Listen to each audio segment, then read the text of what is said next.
All right. Hello, everybody. See if we can get anybody in.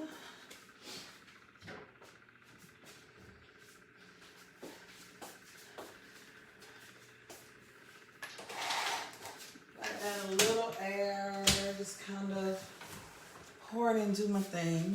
But I am going to just kind of pour and chat. So I know most of you guys are probably pouring tonight.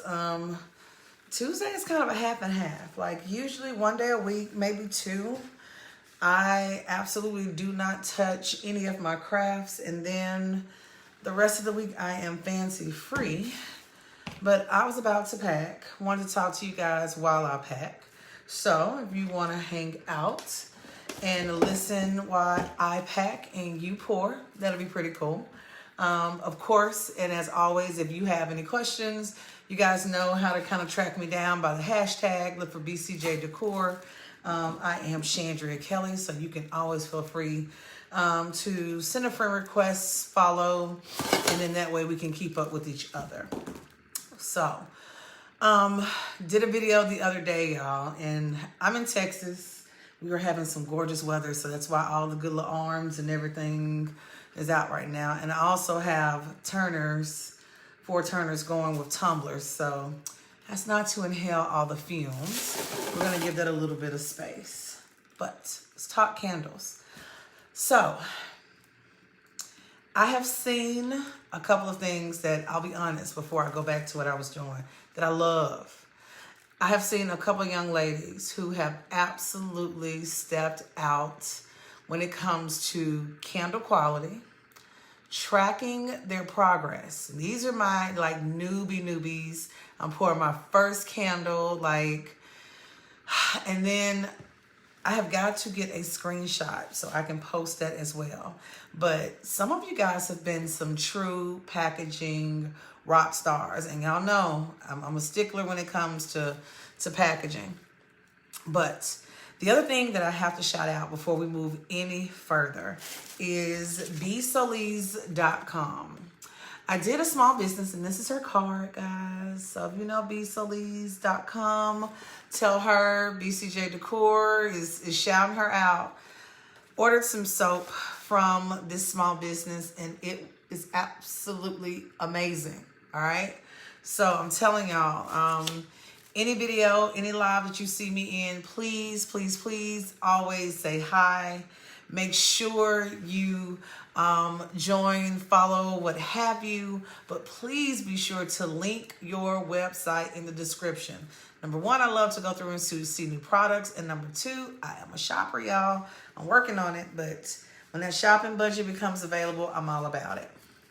So I've gotten a couple of questions, and I'm going to answer a few of those.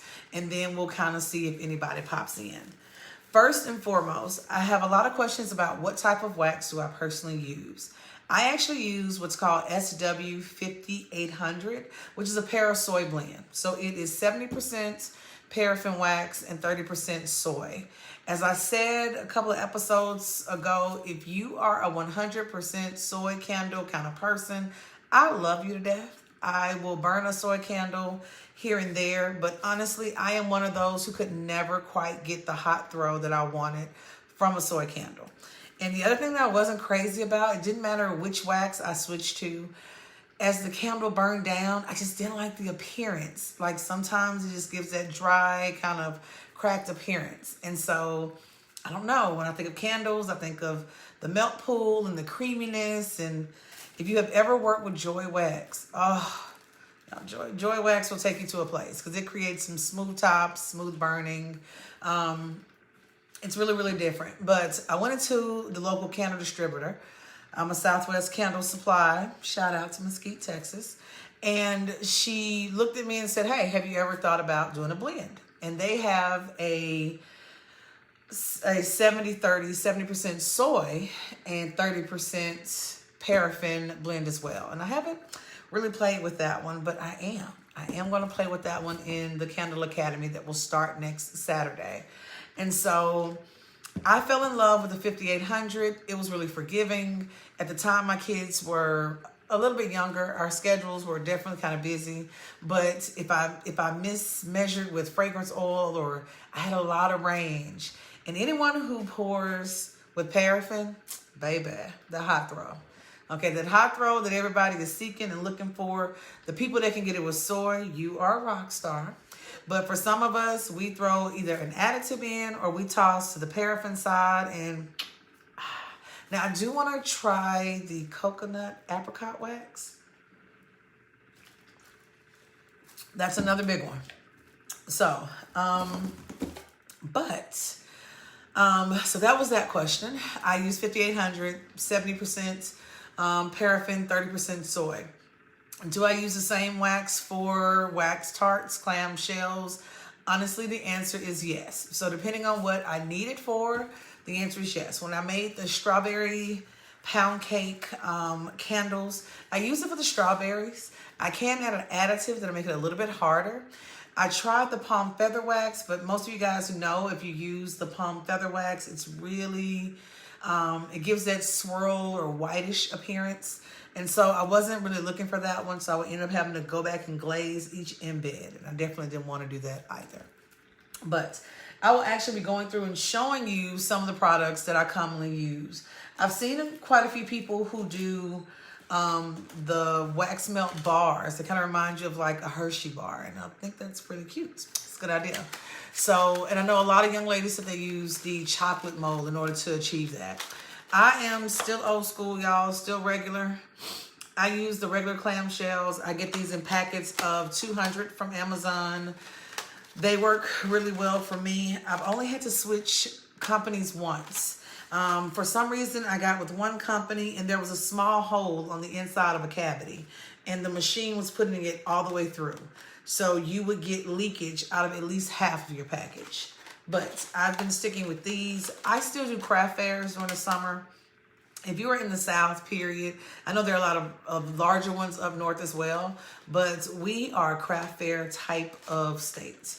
And honestly, when I first started pouring candles about 2 years ago, our craft fair season is year round, but it's definitely strong from April until December.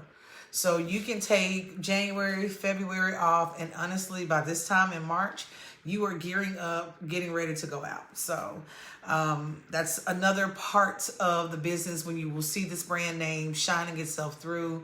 I personally have done really well at craft fairs. If you guys want to talk craft fairs, farmers markets, anything like that, small shows, party shows, anything, just let me know and I can definitely create a video on that one as well, because that has been a really lucrative side. And the number one question the other question that I heard as well had to do with, should I launch my website before the actual launch of my business? And as I told a young lady before, that's completely up to you. I personally soft launched my website because you didn't have to tell anybody. It was just out there. So if you had launched your website and people were able to kind of see it because they're asking about it, then that was something that could be beneficial to you as well. So right now I'm going to be packing for the Candle Academy, which starts next Saturday.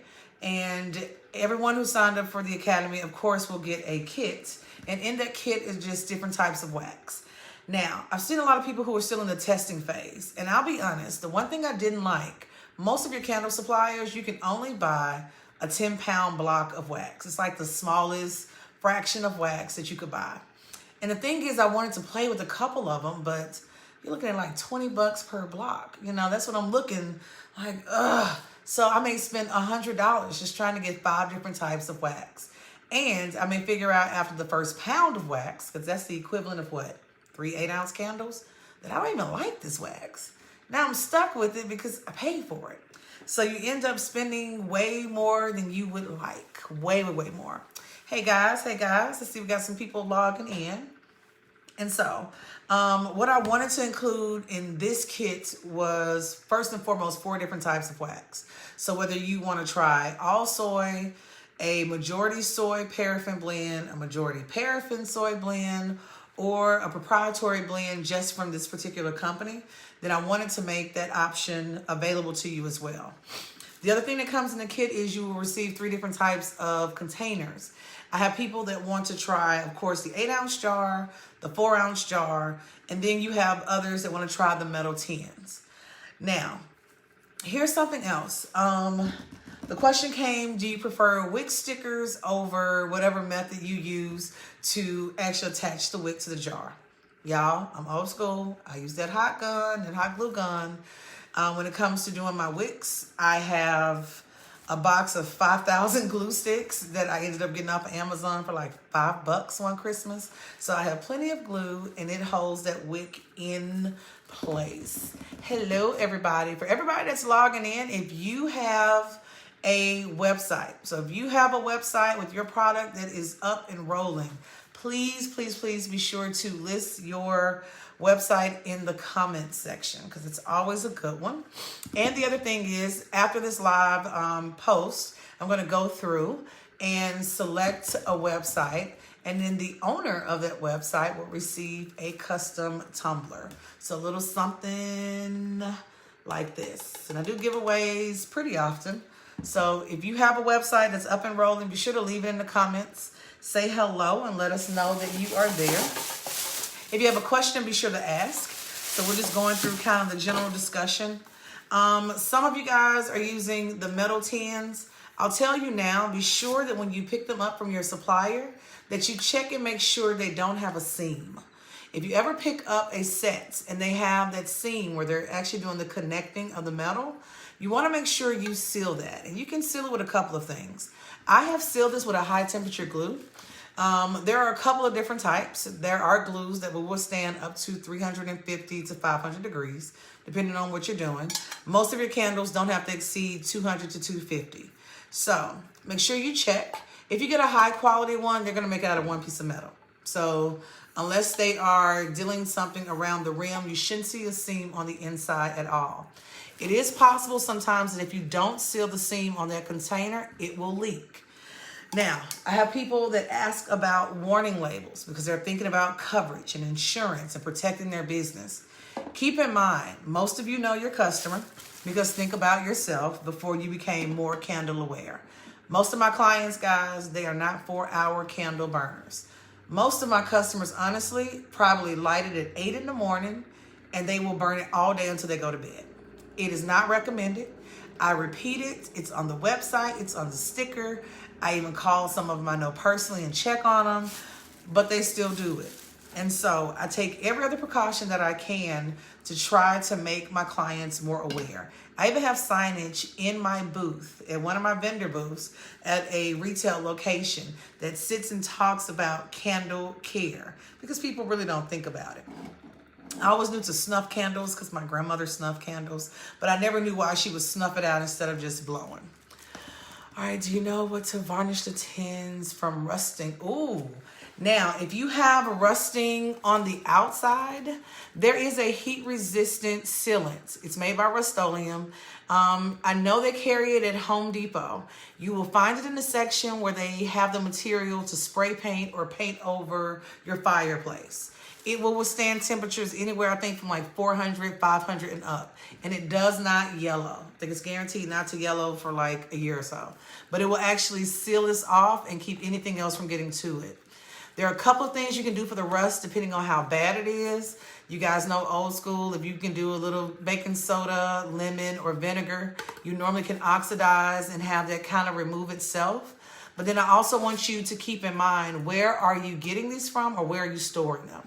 Because if they're rusting, there's probably also micro cracks or scratches that are going on. If you're looking for my past videos, if you're looking for me on YouTube, it'll be under BCJ Decor. So if you type in this name, even if you see a tumbler video pop up, if you click it, just look below and you'll be able to find those older videos.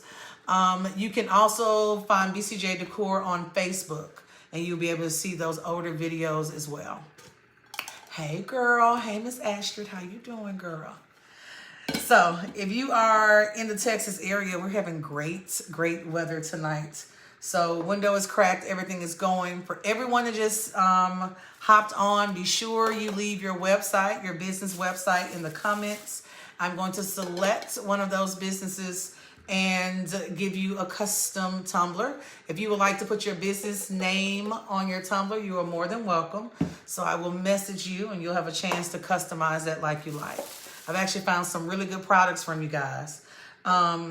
If we have anybody that is logged in, if there is anybody that makes silicone molds for embeds, I found some in another Facebook group, but if you make silicone molds for embeds, I need you to drop that link because your girl is in need of some. Or if you're in the business of making molds, let me know, y'all, because I am always looking for something. So, candle kit, 4 different types of wax, 3 different types of containers. We're going to use just the 8-ounce jelly, the 4-ounce jelly jar, and the tin. I see that some of you guys, oh my gosh, y'all. Now, y'all know, usually I'm on these dream vessels real hard, but I met and ran into some people this week who love their dream vessels, but baby, they are spitting out some $40, $45 candles. I'm feeling it. I'm feeling it. So there have been some beautiful vessels. I know some of you guys make concrete vessels. Now, that was a little different. I'm looking at it. So those were a little different as well. Well, if a kit is going to give you 4 different types of wax, because we're all testing wax, right? When you run into wax that you don't like, oh, here's a good one. What do I do with the wax? If I tested it, it wasn't my favorite. You don't want to waste the money, right? I'm going to encourage you to turn that wax either into a tart where you can triple scent it. So you're going to put in triple the amount of fragrance oil. Trust me, it'll work. You can turn it into a wax melt because sometimes you will get a better throw as a melt without the good candle. There are some people that are pouring wickless candles. And when I say wickless, let me give you kind of a semi-visual. Think about your average candle that you would pour in here just without the wick itself. You have some clients that will take this entire container and put it on top of their warmer. They're one of those. And so I'm telling y'all, love it. Oh, girl, 1617. I haven't heard of 1617. That's a new one. So if they put their entire container on the wax melter, then they're going to just get an immense wax pool. And I've seen a lot of clients that do that. I personally don't. I'm always scared somebody in my house is going to tip it over and I'm going to have wax go everywhere. But if I have wax that I'm also not crazy about, you may want to turn it into embeds. So turn it into strawberries, blueberries, blackberries, hearts, whatever you can think of, and use it in that tart form, and that would be awesome. What's the difference between a tart and a melt? Oh, girl, you got me. And I have some, I do believe. Let's see. I just went to the store and revamped. Let me show you the difference. Oh, I have one. So, here's what we do. Does everyone remember the little container in college and you know, illegally in high school, you used to put Jell-O shots into? Y'all know the ones from Walmart, right? These. You know when you have a little bit of wax left over and you don't know what to do with it? It's not enough to really pour into anything. I'm going to encourage you to go to Walmart, and because Walmart is a little bit cheaper than some stores. I found them online, but they're still expensive. You know these mini cups with lids, that good old Great Value kind? Y'all see that? Baby, pour that extra wax into this.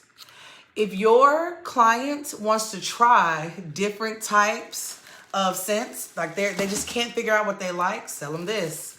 I'm going to tell you now, most of these will hold some of these will hold 2 ounces of wax. I have some that are a little bit smaller that will hold 1.8 or 1.5 ounce.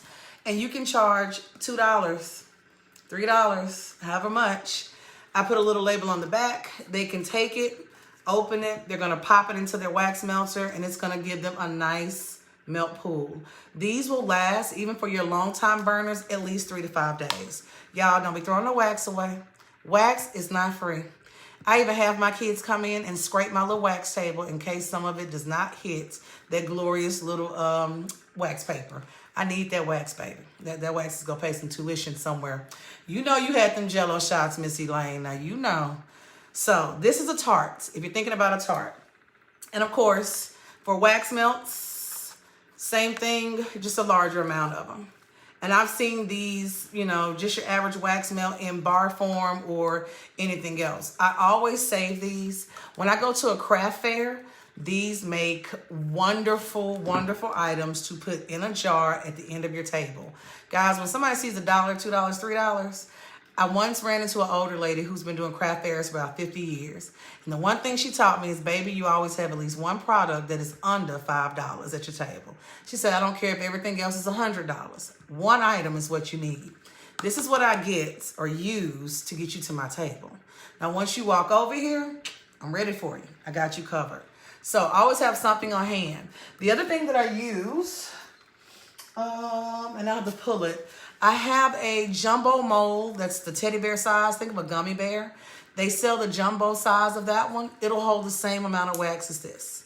And when I pour the teddy bears, I just normally use a palm feather wax so it'll hold the form a little bit better. So these are always, always a good idea. All right. Another question that I got not too long ago. What happens when you get a bag of wicks?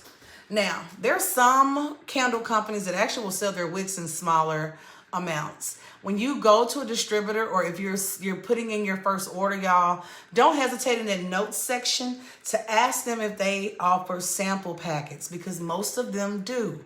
Most people just don't think to ask. And the worst thing they can say is no. So, currently, I know most wicks come in bags of 50 or 100. If I'm new and I don't know if this wick is what I need, I'm going to end up with 50 or 100 of these.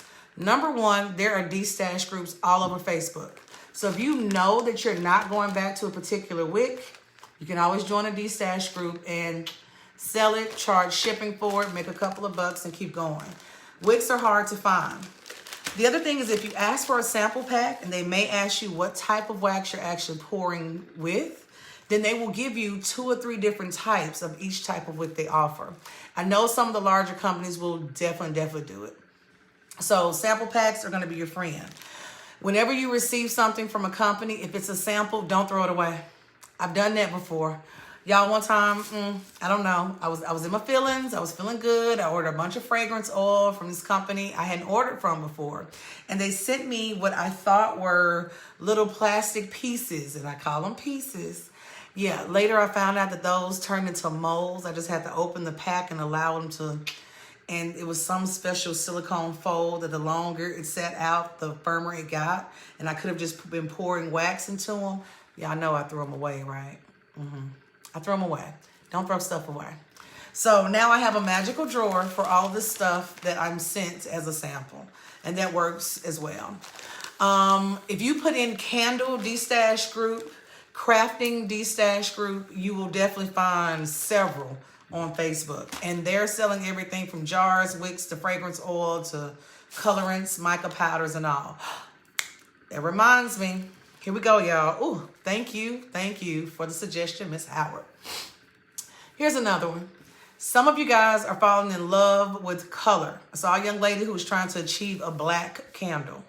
If you have never tried to dye a black candle using every color but black, because y'all know we don't buy black. We just go make it, right? Number one, you figure out black is a really hard color to obtain. But number two, she was using both mica powder and she was also using the dye itself. So let me show you, because I just got a good question and I got a big jar. All right, here we go.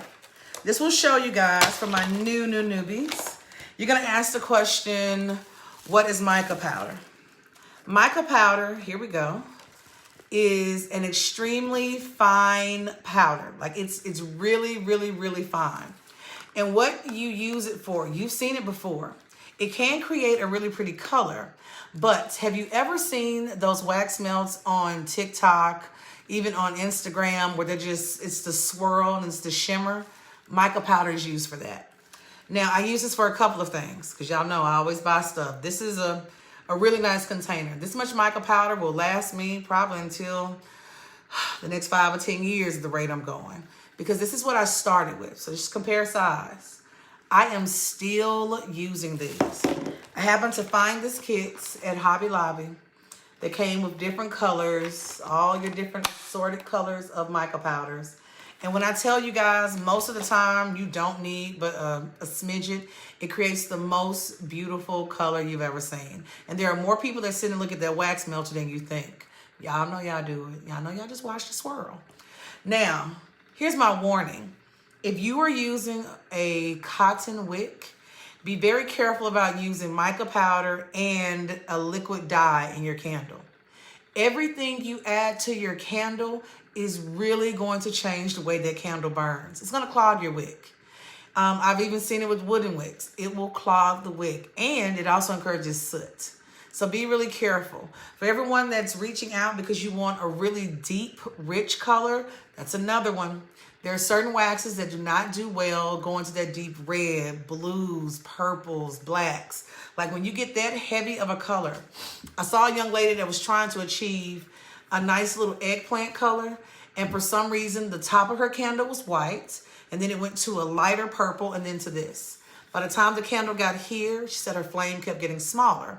And what was happening is all of those additives were really clogging her wick. So be mindful of how much you're putting in.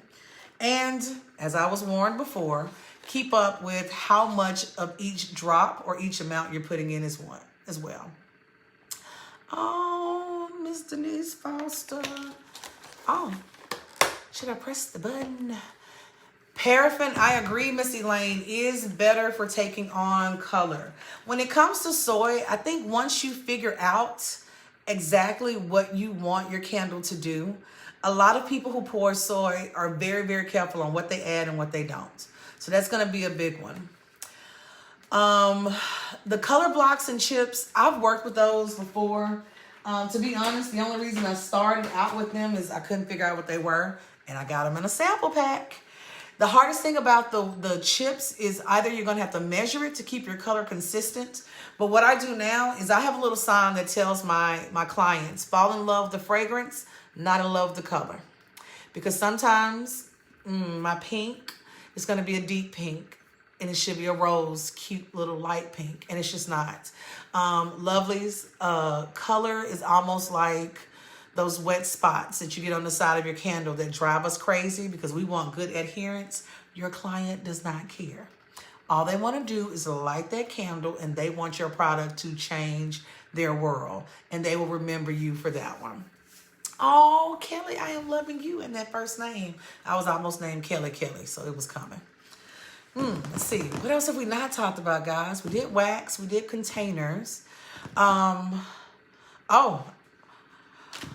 Frosting. If you are a soy pourer, oh, y'all love that frosting question. Guys, I'm going to be honest. Most of the time with soy, I'm going to get frosting. I can be honest with you too, and I didn't know this until about 3 weeks ago. If you use even a paraffin soy blend, and if I pour blueberry pie fragrance oil and put just a little drop of color, I get frosting and crystals. Like it was, but a lot of my customers and clients thought it was on purpose. So I just kept it to myself. If you are not getting a strong scent, so no matter what you do, it smells great in a cold throw, but the hot throw is not there. Number one, I want you to be careful because you've got to make sure you aren't nose blind to your fragrance. So how many fragrances have you poured in that room within the first 30 minutes or an hour? Number two, when you're burning your candle and it starts to get a nice melting pool, you need to walk away from that room. So leave it in the room. I walk outside. I actually do some work outside in the garage, and then I will come back in. And if it doesn't catch my attention, then I'll know. Check the color. Like a lot of people are not adding color to their candles, which for the beginning of testing is probably one of your best bets. Because I love the color, but I didn't start with it until I knew my hot throw was exactly where I wanted it to be. I will also tell you, be careful about your melt pool. The fragrance is coming from the melt pool. It's the ability to recreate that. Your candle will never be as strong as when you pour it from your pouring pot. And think about it. It shouldn't be. You're pouring from a very concentrated area into a smaller area. So whether it's a 4 ounce, 8 ounce, or 16 ounce jar, you may have had 1, 2, or 3 pounds of wax in that pouring pot. So don't get really, really caught up on that one.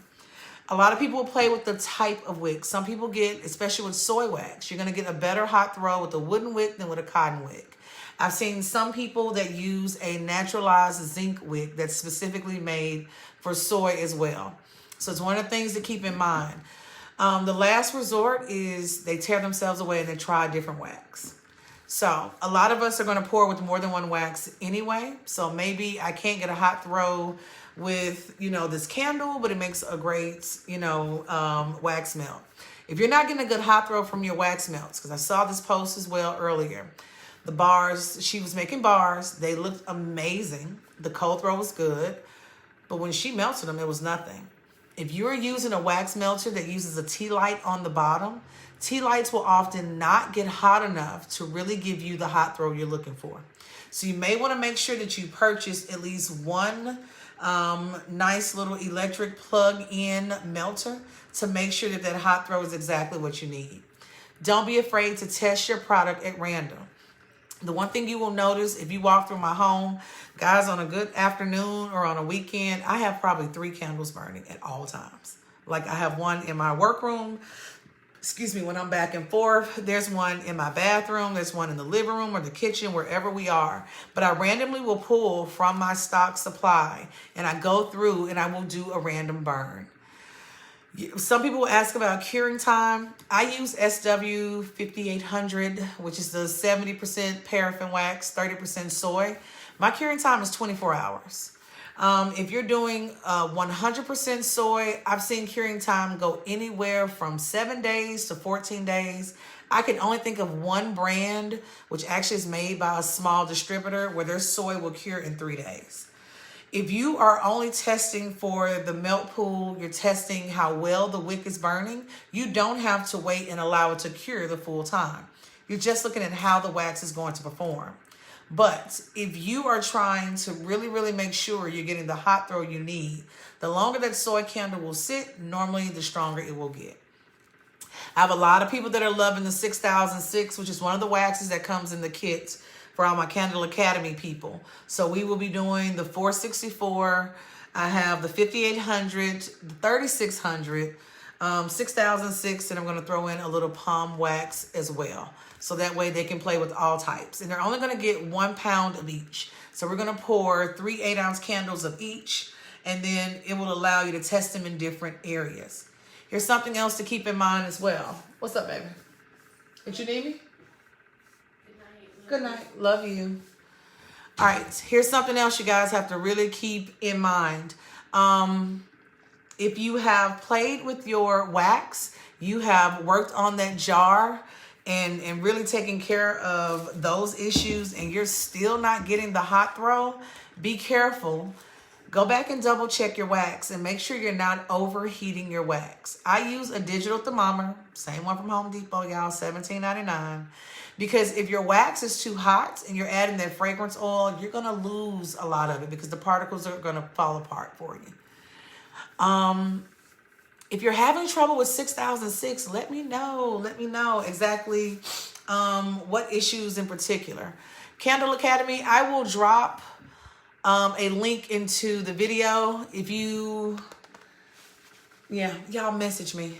And I will also put it in the description. Hopefully it gets approved. Sometimes it doesn't. But it's on my website for Candle Academy where you can sign up or just get the kit itself. What the Candle Academy comes with is the full kit. And then I do 2 module classes. So it's really built in the first module set for those who are just new and want to try different waxes. So all the waxes and containers that come with the kit, we're going to pour all of them in that first class. Then we're going to follow up a week later. We're going to go ahead and do testing, and we'll talk about how did your candle burn? What did you notice? What did you like? What did you dislike? And then, of course, you're added to a separate Facebook group, and we do some live discussions and Zoom discussions back and forth. Here's another thing. I have also seen some people. I had a young lady who told me this is roughly maybe 2.5 to 3 inches. And she was double wicking these with CD12s. I'm going to pause because some of y'all use some CD wicks. Y'all know what I'm saying. We have a 2.5 inch container and you are double wicking, and the only reason actually she was double wicking the containers because most of the candles she saw were double wicked. If you have not had that experience with double wicking, it's going to be based on how large the container is. Most of your wicks, if you take a look here, and I'll show you up close. You guys notice at the bottom it's going to say meant for containers of a certain size. So I want you to kind of keep that in mind as well.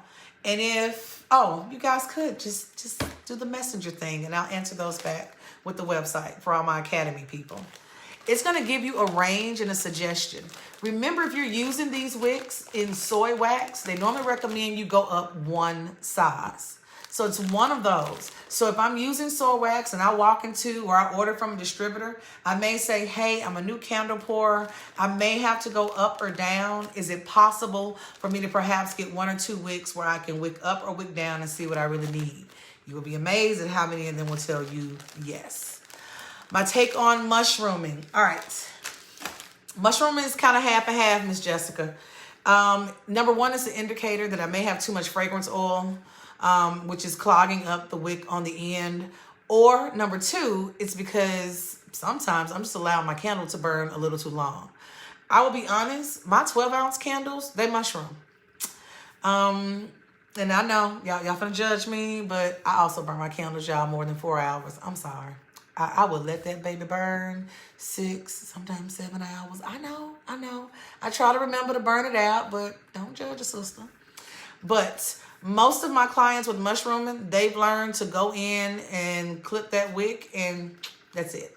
So if they do get mushrooming, it's normally another indicator that you may want to wick down. So I would try to go down a size to see if I still get the same melt pool. If you don't get the same melt pool or hot throw, and you want to pick between the hot throw and the mushrooming, baby, I will mushroom for my hot throw. So it just depends on what you're looking for. I can get a clean burn, but there are moments when, I'll be honest, one time I poured candles, and you know how your kids call you in the middle of something, y'all? So I put the wax down. I went and checked on the baby, the same one that just said, Mom, I'm going to bed. I came back, and guess what? I fragranced that wax again. And I didn't think about it until I started pouring, and I'm like, wow, that is really strong. That's really nice. And I burned it, and that baby mushroomed its little heart out. But boy, I had some clients that loved that candle. I don't know. So mushrooming is one of those. I just teach them to cut it off. I'm with you, Missy Lane. Cut it off and keep going. They also can lean the wick. Some people will actually sell a snuffer and a small little wick clipper where they can take the wick clip and just dip the wick over into the wax instead of having to blow it, because that creates smoke and messes up your fragrance. Just take that flame and you're good. There's no smoke, no soot, no nothing. Does every soy wax have a different pouring temperature? Probably about, yes. Y'all, when I say it is the artist in you, Miss Alexander, this is where the artistry and the technique comes in. I can think of a few, and I'll use this one as an example. If you saw the video that I did this morning, here's another label, y'all. You're going to hear me talk about labels a lot.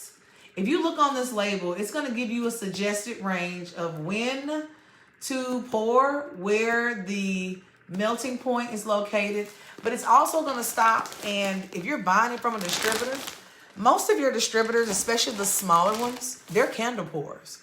That's the one thing I can't say about Southwest Candle Supply. The ladies who run it, they pour candles for other boutiques. And so the first thing I'll ask them is, hey, I'm kind of new with this wax. Do you have a recommendation? And they're going to give you all kinds of information. If you are still able, even though we're socially distanced and we have to order online, normally when I pull up, there are other candle makers there that are waiting on their order. I will spark up a socially distanced conversation with anybody. The more people you talk to, the better you will do. Do I work with WW? What is WW, girl?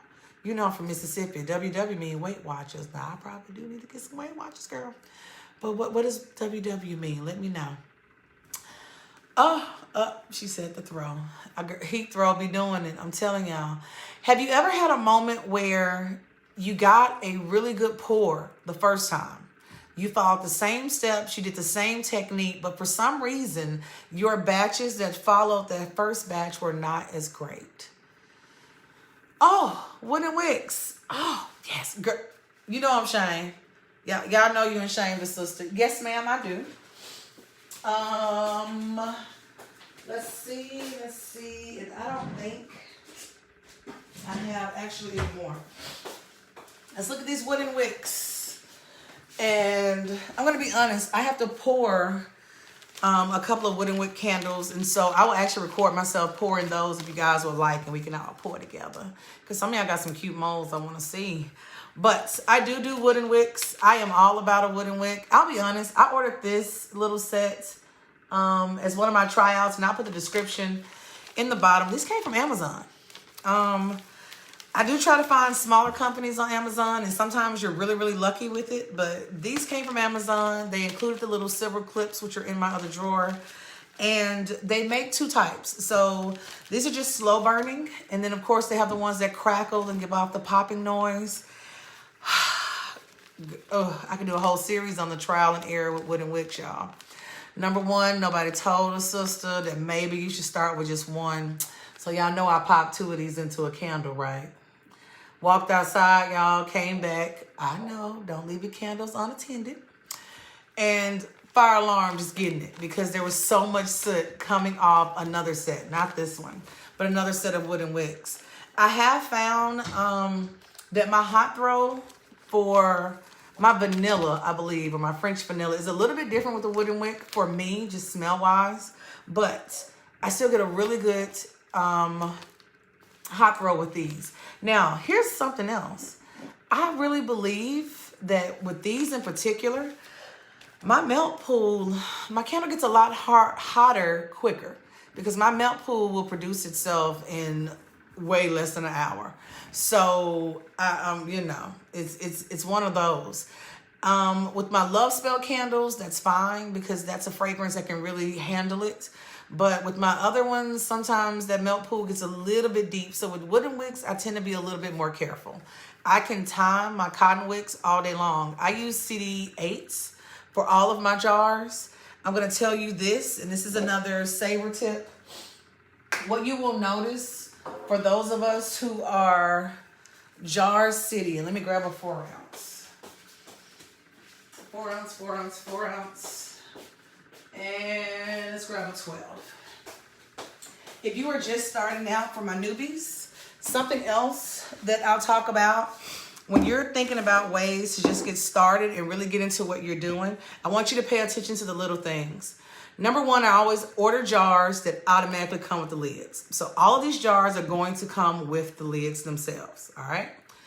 And this is actually my little craft fair set for the country fair. The other thing I do is I try to select jars themselves that all use the same size lid. And I will tell you why. Even my 12-ounce jar uses the same size lid.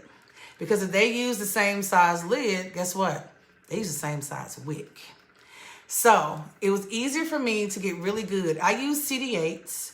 I used to use CD12s because when I first started, I poured 16-ounce jars. And then I thought about it for a while because that wasn't really my big thing. Hey, Jeff. With a 16-ounce candle, I have some clients that have really large homes. So they wanted something that could give a nice melt pool and put it out there. But I phased out my 16 ounces and now you have to order those. So number one, I don't have a lot of them on hand, but I am able to pour those when needed. It's a lot easier to buy one case of 16-ounce jars and put them to the side rather than have a lot of inventory behind you for no reason. How do you take the wax out of those test vessels? Oh, Miss Carmen, I am so glad that you are thinking about not wasting wax. If I test a candle that is this size, let's say, for example, I'm just going to go for the gold. Number one, keep in mind, you do not have to fill up a test candle to the very top. That is not a requirement. A lot of candle makers will actually do about halfway. Remember, we also talked about the wickless method where you don't put the wick in if you're testing different wicks and just trying to see how it burns and what type of melt pool it's going to create. You can always poke a hole and put in your different wicks Allow them to burn for an hour or two and then remove it and kind of measure that pool out. But what I do is I will uncap it, and you can do this two ways. You can either take this jar and put the entire thing into your pour pot and put it in your double boiler, put water in your larger pot that's on your stove and just melt it down. So that's one way. I'm a little bit lazier. You know how you have the little metal rack that comes in your microwave?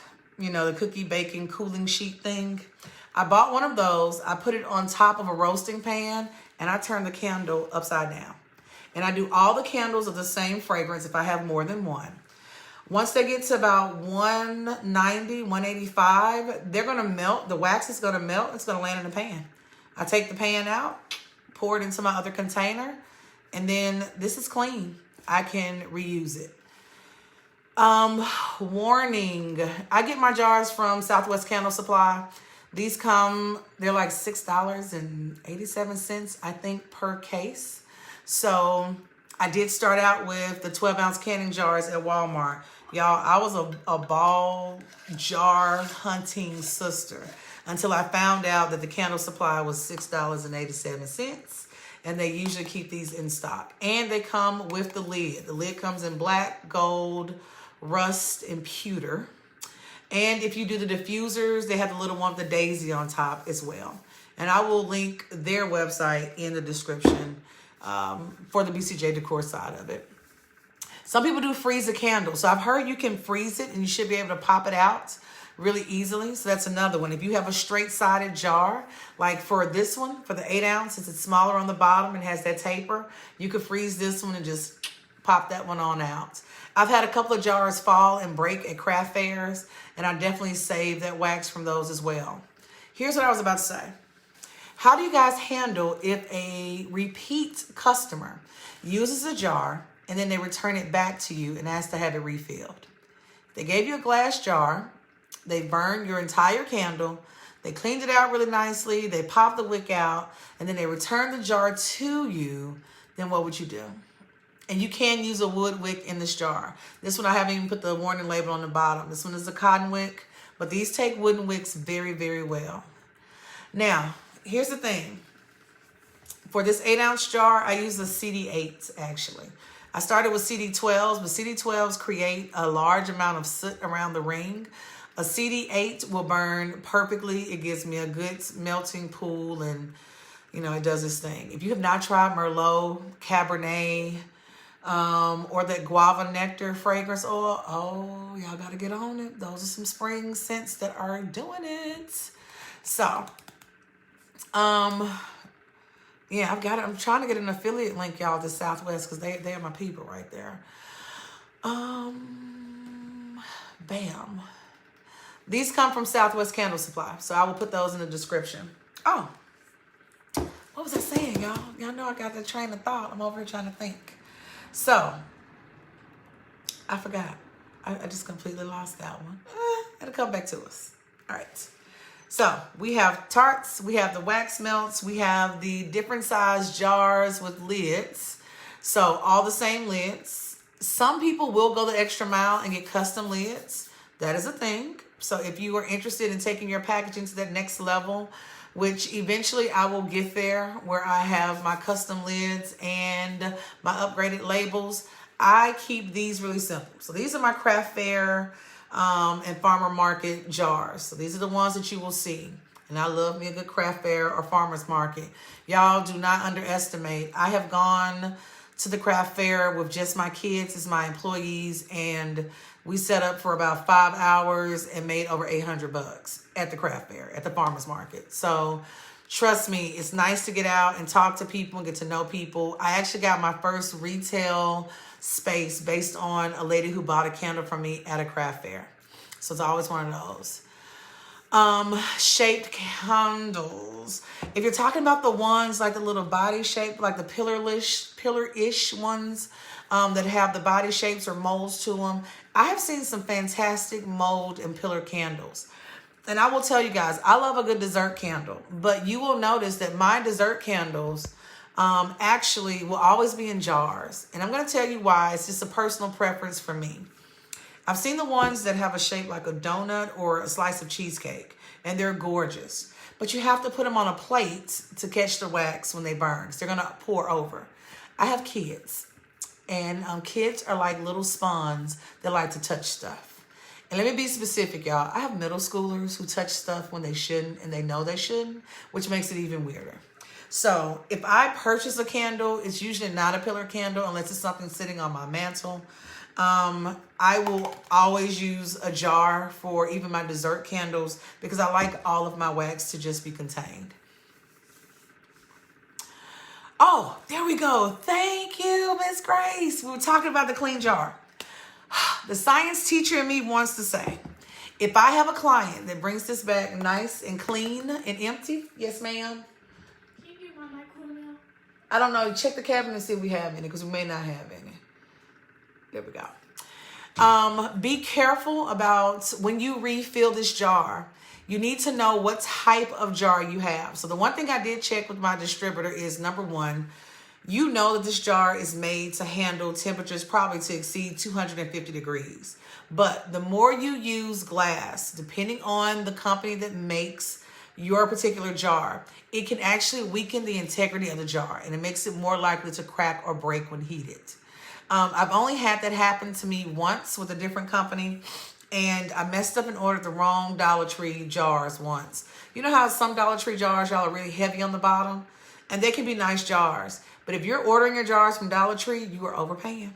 You are overpaying, depending on which jar you're using. Now, if you're getting the square ones that are about 12 to 16 ounces, those can be worth the $1 mark. Okay, we don't have it. I have to get you something then. It's a big jar. Okay, that'll work. All right, so you want to avoid paying $1 for a jar though, because it's like $12 a case. Now, if I'm stepping up to the $12 case, I might as well go the extra mile. And one day I'm going to make the Dream Vessel moment, but I'm waiting on a certain type of retail space and website page for that moment. Do you want to speak? I'm sorry, y'all. We got one that want to speak. Come on and speak, child. Hey, y'all. All right. This is my future candle pour and tumbler maker. So we're going to be making a tumbler together this week and seeing what all that is. So, oh, and don't forget, make sure you put your website in the comments, guys. Want to put your website in the comments for me. Oh, Lord Jesus. All right. Sample candles. Here's a question. Do you use people or particular people to be your candle testers? I do. I have two. I use my mom and my brother. I like to have a male and a female. I like to put people who are on opposite sides of the spectrum. Here's another thing. I also like to use testers that are in different age groups. So my kids have candles that they're responsible for burning and keeping up with. My brother is in his 40s, so I give him a candle. My mom is in her 70s. I will tell you this. You can give them the same candle. Same ingredients from same batch, and they're going to give you different feedback. And it's kind of nice because you're going to realize that certain people like certain colors. They want a certain hot throw, or they want the candle to look a certain way. I also like the fact that I have one person that's in an apartment, one person that's in a 3-bedroom home, and somebody else is in a 5 or 6-bedroom home. I want to know the difference, the carriage. What do you notice as you're walking through the room? Hey, Miss Pam. So I do. When it comes to samples, the only time I give out a sample otherwise is if I'm walking into a boutique because I want to see my product on their shelf. Then yes, I will create a small sample basket that has 3 candle samples in there, or maybe a wax melt. I normally pick something that is a sweet scent, something that's probably fruit scented, something floral, and then either a mahogany teak wood, a leather, or a cowboy. Something that's very manly, very cologne-like. And that's where I'm going to use those samples at. Other than that, if you want a sample, you can have them go ahead and shell out. They're $2. And they can get them a wax tart because, y'all, wax is not free. And fragrance oil is not free either. So we cannot sample ourselves out of business. I need y'all to bring it back. Now, if I have a new fragrance and I want to get the opinion of some people, bam, I got coworkers. I work at a high school. So you're talking about 100, 200 adults walking around on a regular basis. I have plenty of people to try it out. How do I feel about giveaways? Giveaways are kind of twofold. Will they encourage people to come visit you? Yes. Yes, they will. Do they always convert to sales? It depends on your crowd, and it also depends on sometimes your product. You've got to know your audience. Remember we said in episode 3 and 4, who are you selling to? So who are you imagining as your particular client? Because it's really important. Most of my clients around my retail area, samples will never cross their mind. It's not what they do. Samples will make them feel, how should I say, a little lower income-ish than they may want to be. And I'm like, girl, samples mean free. And I'm all about free. But that's how my clients feel. And so, hey, I don't offer samples. The other thing is I've seen it where people take all your samples, y'all, and just walk away. So if you can convert those samples to sales, then it's definitely worth it. If you're pouring samples just based on those extras and it's something you don't mind giving away, that's something else you can do as well. Let's see. We've done wicks. We have done wax, jars, lids. Here's another question. If you have your candles in more than one retail establishment, but they're at different areas within your community. So you have one in a high-end boutique and you also have one in your everyday mom and pop shop. Do you leave your packaging the same? That was another question I had. Do you leave your packaging the same? I will be teaching classes, Carmen, online, and I will link that to you. That's available as well. There are classes on white labeling, private labels as some people call it. Wholesale accounts. I'm doing one on Amazon handmade because that's something else I'm kind of looking into, so that'll be available as well. I do private label for my newbies. If you have never heard of private labeling, let's say you make this candle, and here's the good thing about a private label. I'm going to take it into the company just like this, and they're going to take their label, their brand, their name, and smack it on your candle. No one would ever know that you were the person that made the candle. So some people charge them wholesale price, which is usually double your materials cost or double your cost. When I private label, I actually charge about 65% because those are customers that will never know that they're burning a BCJ Decor candle. They're just not going to know. So they may have been burning Elegance candles for 10 years, but it's called Fish Mart Express candles, and that's what they know it as. So if you're going to private label, if your wholesale is normally 50% increase or like doubling of your cost, then I would do a little bit over that amount for that private label.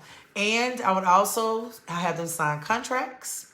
You can pull up a good contract sample. If you just Google some basic ones, if you have a friend that pulls up contracts, make sure your wholesale and your private label dealings are all contracted out and keep them nice and legal. Nice. A lot of people who have their items in more than one location, they keep the same packaging. And here's why. I will offer a luxury line, but I will always make you feel as though it's going to be a limited series. There are some fragrances where I will only pour 24 to 48 of that fragrance and it's done. I want y'all to think about that for a minute. And these are usually that one fragrance that it's going to be over the top.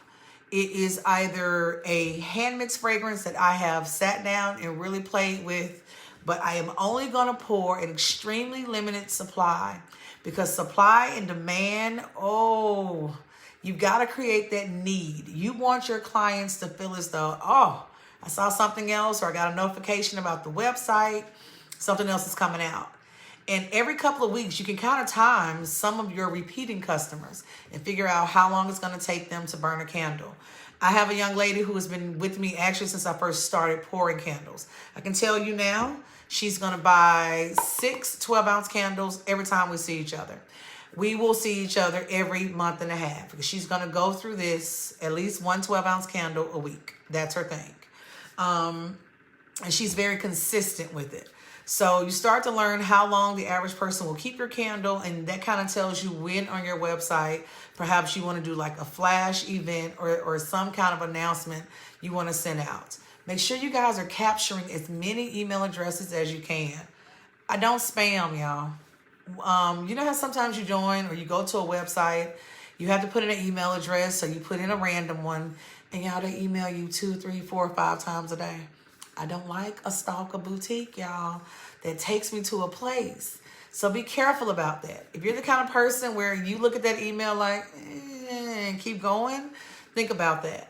If you join my email list, to be honest, you may get an announcement once, maybe twice a month. That's about it. Everything else that you will get from me will honestly probably be a personal message. And those are actually clients that have reached out to me that I'm reaching back out to as well. Currently, my candle sizes, I offer a 12-ounce candle, a 8-ounce candle, and then a 4-ounce. So 12, 8, and 4 are my 3 sizes that I have on a regular basis. I will pour 16-ounce candles or larger by request only, since there's so much wax and fragrance oil. I limit my sizes, once again, to kind of keep my lid supply and wick supply the same. When comparing candles or wax melts, at one of my locations, I sell more wax melts. I have 6 shelves, I believe, in that location, and probably about 3 of them are all wax melts. I noticed over time that wax melts were more popular, and also my 4-ounce jars were more popular. I have another location that's a little bit closer. It's actually further out, but at my museum location, since you have more tourists coming in, I actually sell more 12-ounce candles there. So it's 12-ounce candles, and of course your car fresheners or your aroma bead fresheners. So I'm trying to think what else. You will also notice that some of your fragrances are going to be really seasonal, so they will only sell in certain parts of the year. I do offer a pumpkin cheesecake, and honestly, I offer it year-round because I have clients that buy it year-round. But there are a few that I actually only carry during like Christmas or 4th of July or something. Currently, my best-selling fragrances, amazing, y'all, lavender. I don't like lavender. Lavender, watermelon lemonade. I have a fragrance that I call Drunk Leather, which is actually a combination of Cabernet and leather. If you have never mixed Cabernet or Merlot or Love Spell with a different fragrance, I highly urge you to. I don't like the smell of leather. I don't. I just have clients that love it. But if you mix strawberry with leather, watermelon lemonade with leather, Cabernet with leather, it makes the most exquisite smell ever. It is just strong enough from the back notes of that leather scent, but the sweetness of the Cabernet or the Love Spell on top is amazing. I do use that CD8 wick for all of these because all of these use the same size lid. Remember, you're wicking based on the width of your jar, not based on the depth of it. So all of these will use the same name. Yeah, that Drunk Leather was my favorite. I can tell you something else. If you take monkey farts, if you ever been to the fragrance aisle, y'all, if you've never smelled monkey farts, smell it. It smells great. It's the best bathroom candle ever. But if you take monkey farts and I think plumeria, I'm not a big plumeria fan, but those two together make an elegant bathroom candle. And that's how I sell it, as a bathroom candle. And most of my older ladies are, what percent for my wax? I do, because I don't keep up with percentages too well, I do 1 pound of wax and anywhere from 1 to 1.5 ounce of fragrance oil. So my 5800, that blend that I use, can hold up to 1.5 ounce. Remember, it's not the more fragrance oil you add that increases your scent. It is the depth and the intensity of that melt pool. That's where your fragrance is coming from. Renaming fragrances sometimes. I've actually had a client that told me that she did not like, I've had a few that told me they didn't like the fact that people rename fragrances. I know that there are trademarks. For example, I have learned from episode 1 and 2 of this that Love Spell, for example, is a trademark name by Victoria's Secret. That is great. I call Love Spell, y'all, unless I mix it with something else. Most of my Christmas scents, which I only carry like 3 of those, I am not a fir, cinnamon kind of person. So most Christmas fragrances I actually don't like. So I have like a Christmas Memories, the Under the Mistletoe, a Deck the Halls, and those are names that come from the fragrance companies as well. So I renamed some of them, but I always have to write that part down. For example, what's one? My sandalwood candle, if you go out to the museum, because it's further out on the Cowboy Trail, it's called Chisholm Trail. So, because it's a Chisholm Trail museum, and they wanted you to call it Chisholm Trail. Still sandalwood, still everything else. Come up with pricing. Oh, we can do a whole pricing breakdown. I will tell you, because I've kind of memorized the 8-ounce pricing, because it's the one I talk about the most. I can tell you that it cost me $1.63, anywhere from $1.63 to $1.69 to make an 8-ounce candle. And that is everything from the wax, the jar, the label, everything. The only thing I do not, I've actually even put in like 26 cents because I sat and timed myself how many 8-ounce jars can I wick and pour in an hour. So this cost me $1.63 total. What I did first is I took this amount, I rounded it up to $2, and I multiplied by 4. So when I first started out, these were $8. And then from there, they have crept up every year. So that's one of the easiest ways to do it, is to take your cost, break down like how many candles can I pour out of this 10-pound block of wax. I can tell you that I can pour 3 8-ounce jars out of 1 pound of wax. So every 10-pound slab is going to give me 30 candles. So I'm thinking about it like that. I'm always thinking about how many candles can I pour. So a case of wax for me, and all cases are not the same. This is something else I ran into. If you're pouring soy wax, a lot of soy wax that come in the case is only 45 pounds. I've seen some that go up to 55 or 60 pounds. So make sure that you're looking into that. Packaging is a little bit different. If I know I'm going to ship, because I add a little shipping cost to every single item. So that's why I take that $1.63 and round it up to $2. I add a little bit of shipping to every product, even the ones that go to my retail location. That allows me to give a flat rate to all of my customers. I also go in and where I think most of us have the biggest difference on how much our candles are just cost-wise. It comes down a lot of times to the vessel. The vessel and the packaging are the biggest ones. I saw a luxury package that I love, but every vessel would probably run me about $5.25 just for the vessel by itself. So when I'm thinking about something like that, I would only make that kind of leap for my luxury candle. Now, Ms. Astrid, what do I define as a luxury candle? A luxury candle is a fragrance that I have actually come in and created myself. So for me, for example, I created my Drunk Leather fragrance. I think it's a very nice fragrance. But if I poured it for a luxury brand, number 1, I'm going to step up my jar. Number 2, I'm probably going to go to a navy blue label perhaps. And then I would take this rust color and put it in metallic. And that's going to be used for the script or the text that's on that label. I'm looking for fragrances that are not just pure vanilla, are not strawberry vanilla. Most of your luxury people, they're looking for that black sea, black currant, vanilla something. Like it has to be a fragrance that has several notes. It's hitting on several ends. And it's all about the packaging.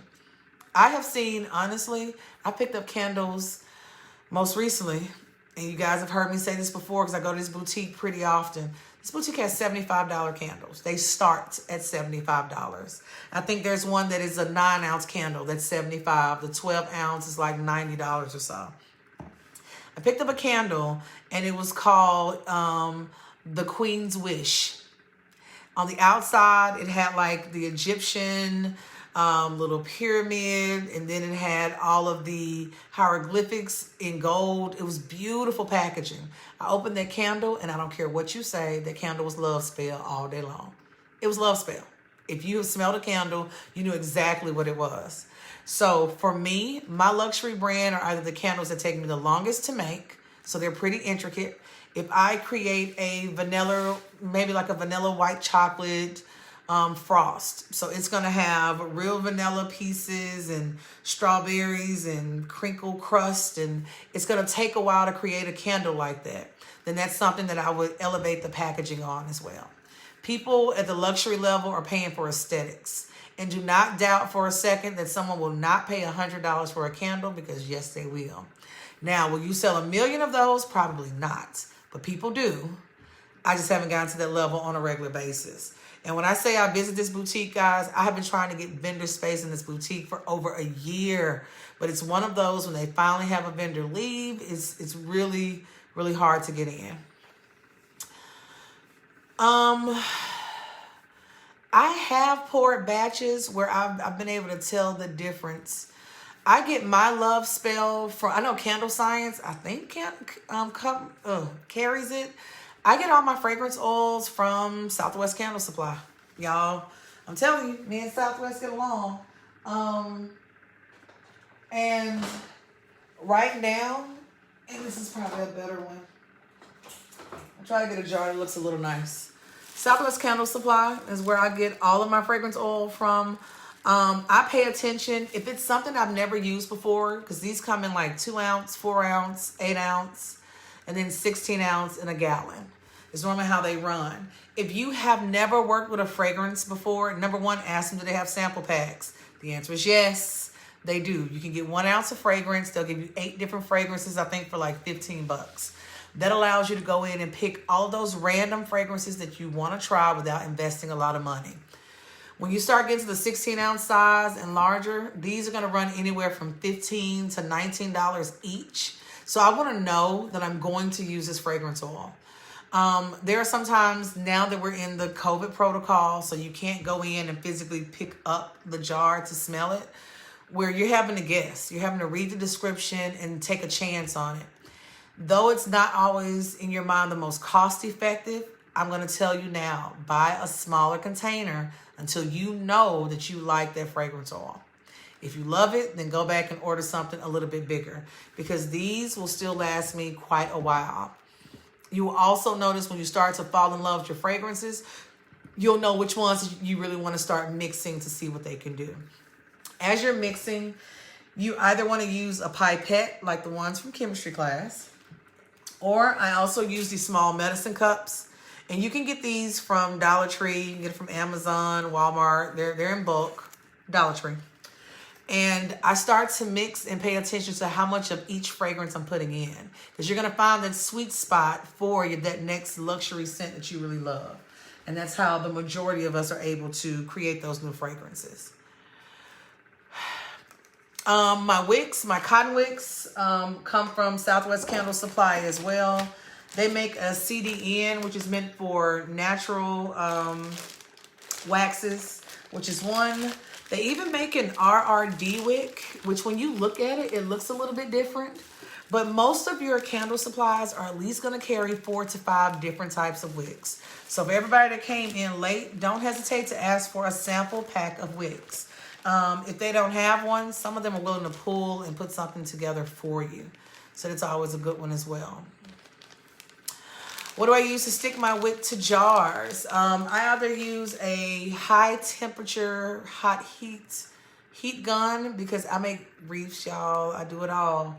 So I use glue sticks. I do have, glad you asked.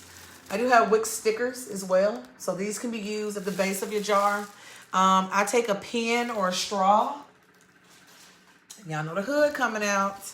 Take you a good old nice little straw. Cut that baby. You can take your wick. So if I have my nice little cotton wick, I'm going to thread it through and place my 1 squeeze of hot glue on there, and then boop, straight to the bottom.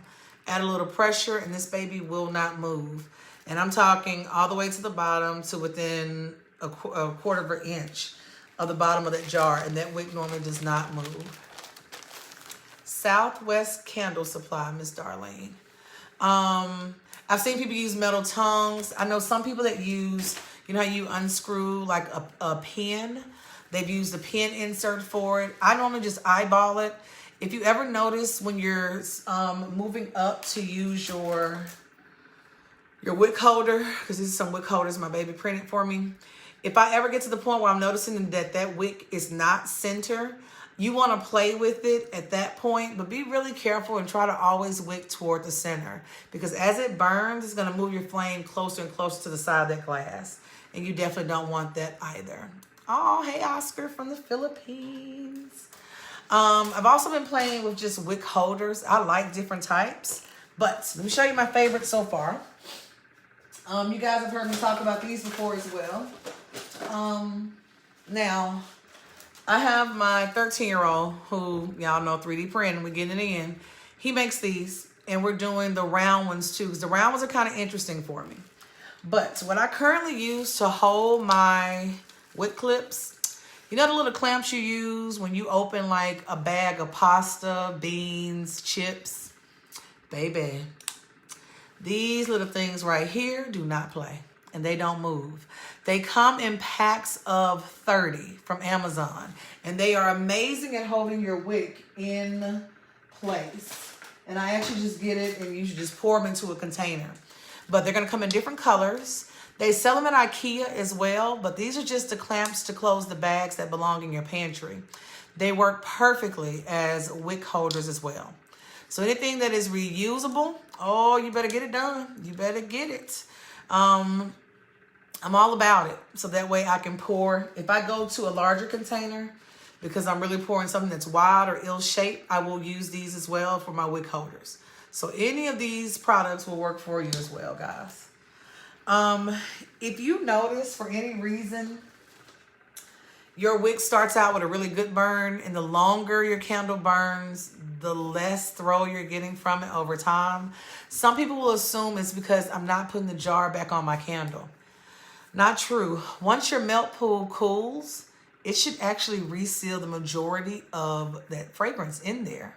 I want you to make sure that, number one, your wick is consistent. I have noticed that I've bought some wicks at times, and the middle of them isn't as tightly wound as the other parts of my wick. And this happened a lot when I was ordering from different places. I tried to order, the smallest pack of wicks I could from 3 or 4 different distributors just to kind of figure out what was going to be the best. I have used clothespins as a wick holder. I've seen chopsticks as well that people have used for their wick holding.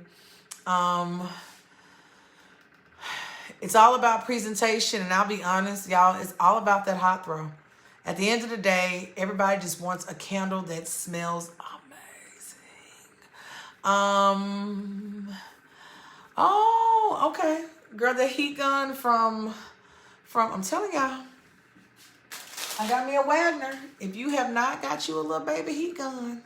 If you are shrink wrapping candles, for example, my dessert candles, sometimes the ones that don't have a top, which is not too many, that are peaked, or if you are shrink wrapping, because I make aroma bead fresheners. That's something else you can make. For everybody that's already buying fragrance oil, guys, make you some car fresheners. That's another little income, and I promise you, people lose their mind over car fresheners. But this baby will create that seal for that shrink wrap. This is much better than trying to use the hair dryer. If you're still using the hair dryer, girl, go put that back. Go put it back and go and get you a heat gun. This is awesome. This is awesome. If you have not tried to make aroma bead fresheners, car fresheners, it's another something that you can actually do in there and love it.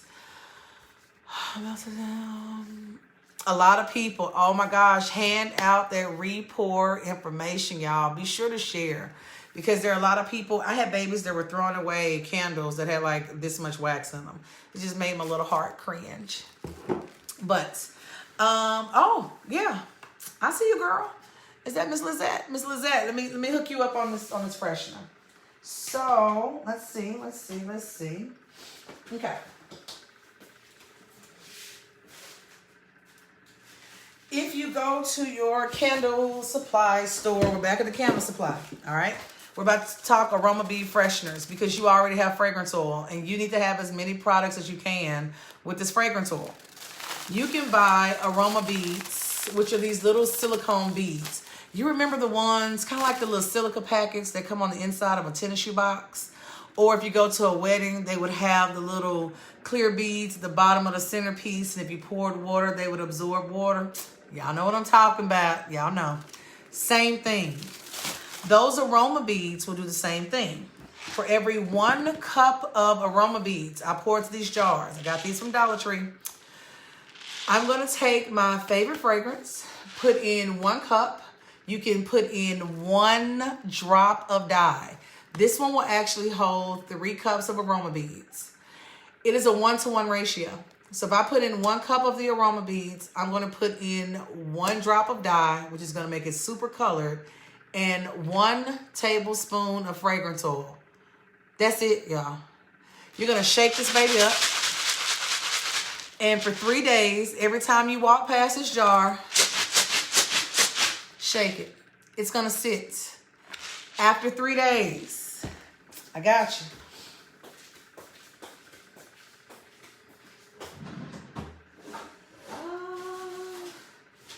Oh, man. Oh, y'all just won't let me be great over here. Okay. So I have my aroma beads with fragrance and dye that's been in a jar for 3 days. I'm going to take my favorite cookie cutter on a baking sheet. Now I see them. You're going to pour the aroma beads into the cookie cutter that is on your baking sheet. I take a screw and put it in the middle because that's where my string for the car freshener is going to go. And guess what? Bake it for 6 minutes and it is going to turn into this.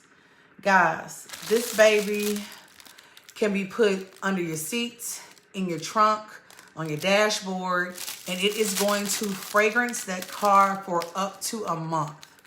All right? So I promise you, you can make this happen. Girl, car freshies go hard. I'm be honest, the only reason I started pouring car freshies, you remember at the beginning of this conversation, I told you guys, if you're at the candle supply, even picking up your nice little order, socially distanced, run your mouth. A lady was like, baby, you can go get you some cookie cutters and pour this. She was right. I use anything from a 3-inch and larger cookie cutter. For this one that took 6 minutes to bake in the oven, let it cool completely. And then the hole that my little rope is going through is where my screw was located. I just pop it out and guess what? Seal it in a bag. And I sell these anywhere from 10 to 12 bucks each.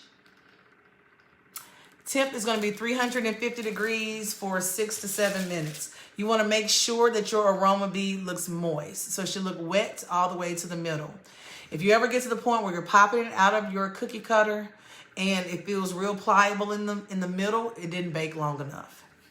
But aroma bead fresheners are a good one. There's a really good tutorial on YouTube. So if you type in either car freshies or aroma bead freshener, it's a little lady that'll pop up. She is the truth. She is the truth.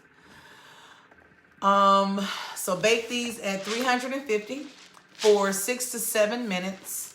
Let them cool completely. You should be able to pick them up, pop them out of your cookie cutter, pop the little screw out for the hole, tie you a piece of rope, ribbon. They make some people use the little jewelry floss, bag them, and you're done. I do recommend that you bag them the same night that you bake them because they release fragrance until. I try to keep the fragrances on a cookie sheet pretty even. I can put usually 8 on a cookie sheet, on a baking sheet. Will the wax melt? No, aroma bead fresheners will not melt in the car. I'm in Texas. We get up to 102. Every now and then we lose our minds at 104. And they will not stain carpet because you will get that question for anyone with beige interior. They do not stain. They will just simply over time lose their fragrance. And I have a couple people that have figured out when you can no longer smell it, I tell them to pick it up, pop it in the trunk. If they bend it just a little bit, they're going to get some more fragrance out of it. It's 1 cup of aroma beads to 1 tablespoon of fragrance. You're going to shake it for 3 days. So every time you walk by, Just give it a shake. If you have kids, this is their job. So I actually started my 13-year-old. This was his job. He had to set up every container, and I have several of these. I will do leather. I mix some of these together, and I can include some photos. They do every shape. If you live, whatever state you live in, y'all, always do the shape of your state. Because my Texas size one, those are the ones I sell for $12 or so. They love them. They're a mixture of cowboy, leather, and strawberry. And it gives an amazing scent. You're using the same fragrance oils. So you want to make sure you're using the materials you already have in as many ways as you can. Oh, okay. Polypropylene. I have to try that one. I hadn't thought about that one. What color brand? My colorant actually comes from the Candle Supply. Some people use food color. There's a little bit of difference. When you get it from the Candle Supply, it is a lot more concentrated. I think it's like 70% more concentrated than regular food coloring. And it will also go throughout. I can color this entire container with honestly 2 drops. If I put 2 liquid drops in here, it's going to color this entire container. You don't have to use these right away. That's going to be the other thing. These will last you for quite a while. Yes, Miss Demetria, I will have an online class. I will post that information for you. So you look for BCJ Decor. I have a Square website, but I will leave that for you. Miss Glasgow, we're going to get it with this notebook. Y'all know we're going to pull out that pen and paper, especially when it comes to pricing. I think pricing and breakdown will be a good one to like break out the whiteboard. So y'all going to make me get my teacher on in the middle of the night. I am all about it. I will say this too, as we get closer to the summer, because I do plan on doing a summer break. I will do little mini sessions. So whenever you guys get a question, just toss it at me. It kind of gives me ideas, and then we go from there. What else before I get out of your way? Last but not least, what else do you guys make? I make aroma bead fresheners. We got melts. We've done tarts. Oh, hey, Sterling, you are not far. I'm in Red Oak. I am in Red Oak, Texas. So we are not far apart at all. Let's see. If you have, websites. Let's just tap that one real quick. Again, if you have not dropped your website in the comments, make sure you do that. I'm going to pull a name for a custom tumbler. You are welcome to add your company name to your tumbler. So I will be going through and picking out one of those. I have seen the linen room sprays. I know a couple of people that do carpet freshener is another one that I know a lot of people do. Now, room fresheners, y'all, is an easy one. Okay, we're going to go on just spill the tea on this room freshener. Baby, you can buy room freshener base from Candle Supply. A gallon is like $20. Do y'all hear me? $20. I order, y'all gonna notice I have a little bit of everything. And I just want y'all to know this is not what I got on this live to do, y'all. I'm supposed to be packing these kits for this Candle Academy. I haven't gotten there yet. But I ordered these bottles. These are, I think, 2.5 ounce bottles from Amazon. You can order them from a couple of places. If you know a beauty supply store, boom, they will let you order these in bulk. I've seen them as little as maybe 16 cents each if you go to the hair supply store and you get, I got Mr. Chan to go ahead and order me some when he placed his order. These are amazing. When it comes to room fresheners, you only need the base and 1 ounce of fragrance. And that's it. So depending on what they add to their base, I know at the company I use, Southwest Candle Supply, I need to get an affiliate link. I need y'all to email them, tell them BCJ Decor needs a link. But if you use their base, you only need the base, fragrance oil, and you got a new product. Guess what? That's 3 products. You now have candles. You have wax melts. You have tarts. You have aroma bead fresheners. You have room freshener. You can do linen sprays. And I will put my linen spray. They do sell the aerosol can at the Candle Supply store. Or you can buy the smaller bottles, same version. Get the 1.5 ounce size instead. And you can encourage them to put this one in the bathroom next to the toilet. and then they can use the other one to go across the bed. And the only thing that you are working around is your little label. Y'all don't steer away from using craft paper. If you are ordering your labels and you just started out, if you don't go get you a printer and print that yourself. I love printed labels, but I waited until I could very much so take that out of my business money and not my personal money. So when I was pulling this, just, saving little by little to purchase products, I tried to be as frugal as possible, but I wanted to put out a quality product. So making sure you have the fragrance first is going to be the big one. And as you grow and you get that extra, baby, add to that packaging and make it happen. The best printer. When I started out, the best printer was the one that honestly was on sale. I use clear Avery labels. I still continue to use clear Avery labels. They have updated their packaging a little bit. But I use the clear film Avery labels, the 2x2. If you order these directly from Avery, keep an eye on that website, y'all. Make sure you create you an account with Avery. They will put these on sale. There are 12 sheets of 12 in here. So they're $144 per pack. There have been some times, and these normally, if you went to Staples, these are like $19.99. Girl, don't you?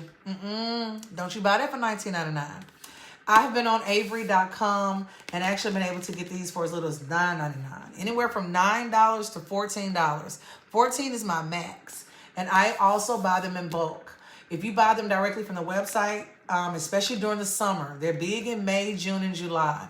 If you order 5 or 6 packs at a time, I think 6 of these will run me roughly about $62. And yes, that includes shipping. So be on the lookout. Yes, one of my best printers that I actually just upgraded from.